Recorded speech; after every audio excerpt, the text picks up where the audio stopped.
yang pertama ingin saya jelaskan bahwa ini menggambarkan betapa FIFA itu tidak bisa diintervensi untuk urusan politik ya. Bahwa pro kontra ini kan muncul juga dalam kaitannya dengan politik yang sedang mulai dipanaskan mesinnya menjelang 2024.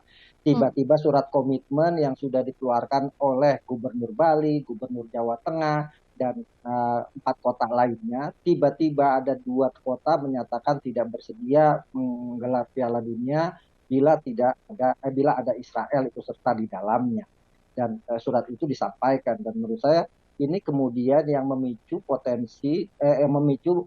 akhirnya undian Piala Dunia ini batal dilaksanakan atau ditunda sampai batas waktu yang tidak tentukan. Sekarang coba bayangkan, Piala Dunia pesertanya 24, tapi kemudian undiannya hanya boleh dihadiri oleh 23 negara. Nah, masa kemudian misalnya Israel ikut via Zoom gitu, atau kemudian nanti Piala Dunianya yang lain main di lapangan, Israel via Zoom, kan nggak bisa juga.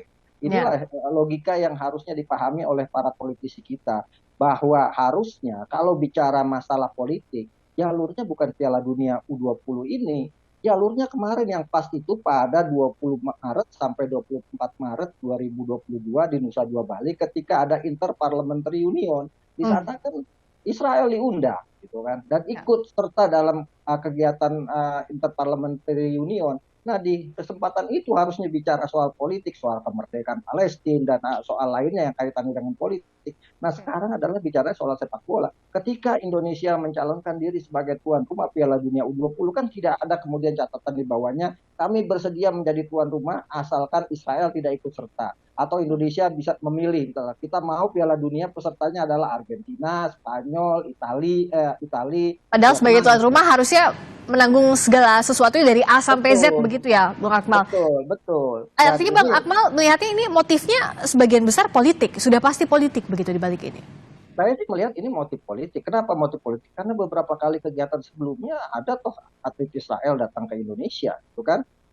Misalnya pada 2005 misal Zilberman, atlet bulu tangkis ikut kejuaraan dunia bulu tangkis BWF di Istora Senayan pada 10 sampai 16 Agustus 2015. Kemudian pada 2022 misalnya ada 2 atlet panjat tinding Israel, Yuval Semla dan Noah Shiran ikut kejuaraan dunia panjat tinding 24 sampai 26 September.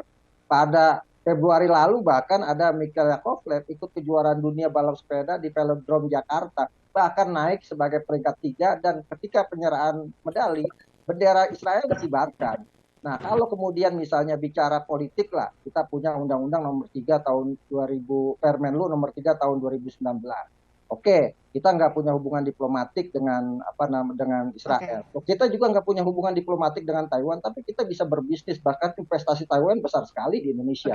Kita nggak punya hubungan diplomatik dengan Israel, tapi kan orang Israel juga ada yang berbisnis ke Indonesia. Bahkan kita, orang Islam di Indonesia itu diarah ke Masjidil Aqsa di Yerusalem. Intinya kalau masalah olahraga semestinya tidak dibawa-bawa ke politik begitu ya, Bung Akmal?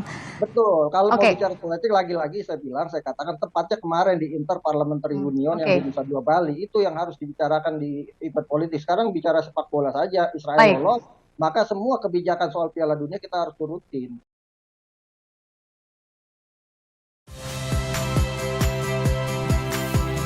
Saya Iriana Mardanus.